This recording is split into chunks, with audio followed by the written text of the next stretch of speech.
ದೇವಾಲಯದ ಪೂರ್ವದಿಂದ ಆಗ್ನೇಯ ಭಾಗಕ್ಕೆ ನಾವು ಬಂದರೆ ಆಗ್ನೇಯದಲ್ಲಿ ಚಂದ್ರನನ್ನು ಸ್ಥಾಪನೆ ಮಾಡಿ ಚಂದ್ರನ ಪ್ರತೀಕವಾಗಿ ಪೂಜಿಸುವಂಥ ಫಾಲಾಶ ವೃಕ್ಷವನ್ನು ನಾವಿಲ್ಲಿ ಕಾಣ್ತೀವಿ. ಫಾಲಾಶ ವೃಕ್ಷ ಅಂದರೆ ಮುತ್ತುಗದ ಮರ ಅಂತೀವಲ್ಲ, ಆ ಮರ, ಅದರ ದರ್ಶನ ನಾವೀಗ ಮಾಡೋಣ.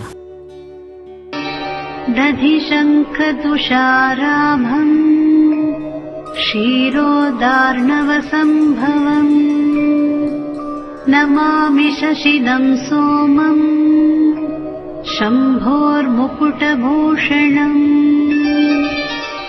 ಈ ಆಗ್ನೇಯ ದಿಕ್ಕಿನಿಂದ ನಾವು ದಕ್ಷಿಣದ ದಿಕ್ಕಿಗೆ ಬಂದರೆ ಇಲ್ಲಿ ಯಮನ ಸ್ಥಾನ ಅಂತ ಕರೀತಾರೆ ದಕ್ಷಿಣ ದಿಕ್ಕನ್ನು. ಇಲ್ಲಿ ಅಂಗಾರಕನ ಪ್ರತೀಕವಾಗಿ ಈ ಕಗ್ಗಲಿ ಗಿಡವನ್ನು ನಾವಿಲ್ಲಿ ಕಾಣ್ತೀವಿ. ಇದರ ಪತ್ರದಿಂದ ಅಂಗಾರಕನಿಗೆ ಪೂಜೆಯನ್ನು ನೆರವೇರಿಸ್ತಾರೆ.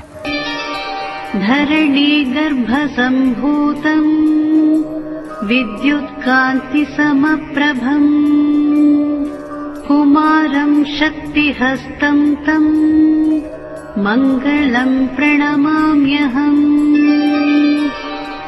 ದಕ್ಷಿಣ ಭಾಗದಿಂದ ಹಾಗೆ ಮುಂದುವರೆದು ನೈಋತ್ಯ ಕೋಣೆಗೆ ಬಂದರೆ ಇಲ್ಲಿ ನಮಗೆ ರಾಹುವಿನ ಪ್ರತೀಕವಾಗಿ ರಾಹುವಿಗೆ ಸಮರ್ಪಿಸುವಂಥ ಗರಿಕೆ ಬೆಳೆದಿರೋದನ್ನು ನಾವು ಕಾಣ್ತೀವಿ. ಈ ಗರಿಕೆ ರಾಹುವಿಗೆ ಶ್ರೇಷ್ಠ. ನವಗ್ರಹಗಳಲ್ಲಿ ರಾಹುವಿಗೆ ಈ ಗರಿಕೆಯಿಂದ ಪೂಜೆಯನ್ನು ಮಾಡ್ತಾರೆ. ಅರ್ಧಕಾಯಂ ಮಹಾವೀರ್ಯಂ ಚಂದ್ರಾದಿತ್ಯ ವಿಮರ್ದನಂ ಸಿಂಹಿಕಾ ಗರ್ಭ ಸಂಭೂತಂ ತಂ ರಾಹುಂ ಪ್ರಣಮಾಮ್ಯಹಂ. ಇನ್ನು ನವಗ್ರಹ ಮಂಡಲದ ಪಶ್ಚಿಮ ಭಾಗಕ್ಕೆ ಶನೈಶ್ಚರನನ್ನು ಇಟ್ಟು ಪೂಜಿಸುವಂಥ ಕ್ರಮ ಇದೆ. ಆ ಶನೈಶ್ಚರನ ಪ್ರತೀಕವಾಗಿ ನಾವಿಲ್ಲಿ ಈ ಬನ್ನಿ ವೃಕ್ಷವನ್ನು ಕಾಣ್ತೀವಿ. ಈ ಬನ್ನಿ ಪತ್ರೆ ಶನೈಶ್ಚರನ ಪೂಜೆಗೆ ಬಹಳ ಶ್ರೇಷ್ಠವಾದ ಪತ್ರೆ ಅಂತ ಹೇಳ್ತಾರೆ. ನೀಲಾಂಜನ ಸಮಾಭಾಸಂ ರವಿಪುತ್ರಂ ಯಮಾಗ್ರಜಂ ಛಾಯಾ ಮಾರ್ತಾಂಡ ಸಂಭೂತಂ ತಂ ನಮಾಮಿ ಶನೈಶ್ಚರಂ. ಪಶ್ಚಿಮದಿಂದ ಹಾಗೆ ಮುಂದೆ ಸಾಗಿದರೆ ನಾವು ವಾಯುವ್ಯ ದಿಕ್ಕನ್ನು ತಲುಪ್ತೀವಿ. ಈ ವಾಯುವ್ಯ ದಿಕ್ಕಿನಲ್ಲಿ ಕೇತುಗ್ರಹವನ್ನು ಇಟ್ಟು ಪೂಜೆಯನ್ನು ಮಾಡಲಾಗುತ್ತೆ. ಆ ಕೇತುಗ್ರಹದ ಪ್ರತೀಕವಾಗಿ ನಾವು ಇಲ್ಲಿ ದರ್ಭೆಯನ್ನು ಕಾಣ್ತೀವಿ. ಈ ದರ್ಭೆಯನ್ನು ಕೇತುವಿಗೆ ಸಮರ್ಪಿಸುವಂಥ ಕ್ರಮ ನಮ್ಮ ಶಾಸ್ತ್ರದಲ್ಲಿದೆ. ಪಲಾಶ ಪುಷ್ಪ ಸಂಕಾಶಂ ತಾರಕಾಗ್ರಹಮಸ್ತಕಂ ರೌದ್ರಂ ರೌದ್ರಾತ್ಮಕಂ ಘೋರಂ ತಂ ಕೇತುಂ ಪ್ರಣಮಾಮ್ಯಹಂ. ವಾಯುವ್ಯದಿಂದ ಹಾಗೆ ನಾವು ಮುಂದುವರೆದರೆ ನಾವು ಉತ್ತರದ ದಿಕ್ಕನ್ನು ತಲುಪ್ತೀವಿ. ಉತ್ತರದಲ್ಲಿ ಗುರುಗ್ರಹವನ್ನು ಸ್ಥಾಪನೆ ಮಾಡ್ತಾರೆ. ಆ ಗುರುಗ್ರಹದ ಪ್ರತೀಕವಾಗಿ ನಾವಿಲ್ಲಿ ಅರಳಿ ವೃಕ್ಷವನ್ನು ಕಾಣ್ತೀವಿ. ಅರಳಿಯಲ್ಲಿ ತ್ರಿಮೂರ್ತಿಗಳು ನೆಲೆಸಿದ್ದಾರೆ ಅಂತ ಹೇಳ್ತಾರೆ. ಬಹಳ ಪವಿತ್ರವಾದ ವೃಕ್ಷ ಇದು. ಇದಕ್ಕೆ ನಮಸ್ಕರಿಸಿ ನಾವು ದೇವಾಲಯದ ದರ್ಶನಕ್ಕೆ ಹೋಗೋಣ. ದೇವಾನಾಂ ಚ ಋಷೀಣಾಂ ಚ ಗುರುಂ ಕಾಂಚನ ಸನ್ನಿಭಂ ಬುದ್ಧಿಭೂತಂ ತ್ರಿಲೋಕೇಶಂ ತಂ ನಮಾಮಿ ಬೃಹಸ್ಪತಿಂ. ಈ ಅಶ್ವತ್ಥ ವೃಕ್ಷದ ಪಕ್ಕದಲ್ಲೇ ಬ್ರಾಹ್ಮಿ, ಕೌಮಾರಿ, ವಾರಾಹಿಯರು ಸೇರಿದಂತೆ ಸಪ್ತ ಮಾತೃಕೆಯರ ದರ್ಶನವಾಗುತ್ತೆ.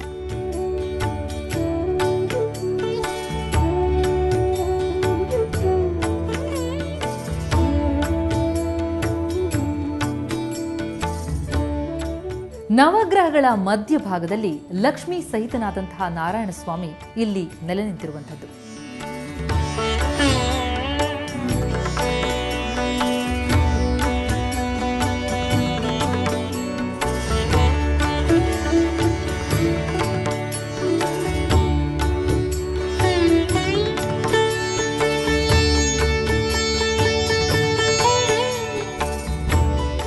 ಈ ಲಕ್ಷ್ಮೀನಾರಾಯಣನ ಪರಮ ಸಾನ್ನಿಧ್ಯದಲ್ಲಿ ಶಾಂತ ತರಂಗಗಳ ಅನುಭವವಾಗುತ್ತೆ. ಸಾಮಾನ್ಯವಾಗಿ ನವವಿವಾಹಿತರು ಈ ಸಾನ್ನಿಧ್ಯಕ್ಕೆ ಬಂದು ಲಕ್ಷ್ಮೀನಾರಾಯಣನ ಅನುಗ್ರಹಕ್ಕೆ ಪಾತ್ರರಾಗುತ್ತಾರೆ.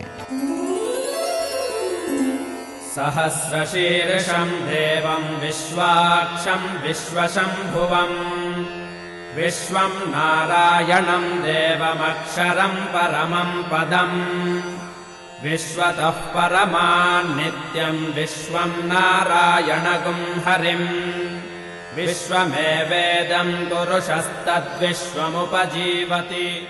ಇಲ್ಲಿಗೆ ಬರುವಂತಹ ಭಕ್ತರೆಲ್ಲ ಲಕ್ಷ್ಮೀನಾರಾಯಣ ಹೃದಯ ಸ್ತೋತ್ರದ ಮೂಲಕ ಸೇವೆಯನ್ನ ನೆರವೇರಿಸ್ತಾರೆ. ನಾರಾಯಣಂ ಮಹಾಜ್ಞೇಯಂ ವಿಶ್ವಾತ್ಮಾನಂ ಪರಾಯಣಂ. ನಾರಾಯಣ ಪರೋ ಜ್ಯೋತಿರಾತ್ಮಾ ನಾರಾಯಣಃ ಪರಃ.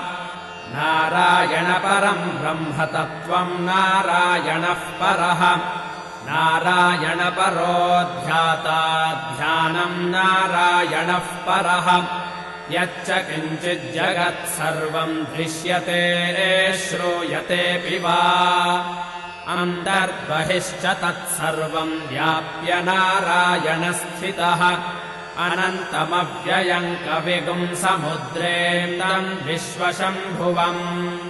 ಪದ್ಮಕೋಶ ಪ್ರತೀಕಾಶಕಂ ಹೃದಯಂ ಚಾಪ್ಯಧೋಮುಖಂ. ಅಧೋ ನಿಷ್ಟ್ಯಾಪಿ ತಸ್ಯಾಂ ತೇನಾಭ್ಯಾಮುಪರಿ ತಿಷ್ಠತಿ. ಜ್ವಾಲಮಾಲಾಕುಲಂ ಭಾತಿ ವಿಶ್ವಸ್ಯಾಯತನಂ ಮಹತ್.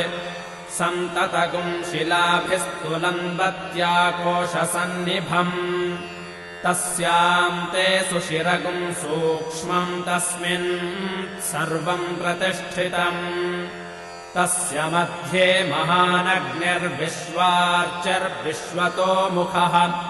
ಸೋಗ್ರಭುಗ್ವಿಭಜಂ ತಿಷ್ಠನ್ನಾಹಾರಮಜರಃ ಕವಿಃ. ತಿರ್ಯಗೋಧ್ವಮದಃ ಶಾಯೀರಶ್ಮಯಸ್ತಸ್ಯ ಸಂತತಾ.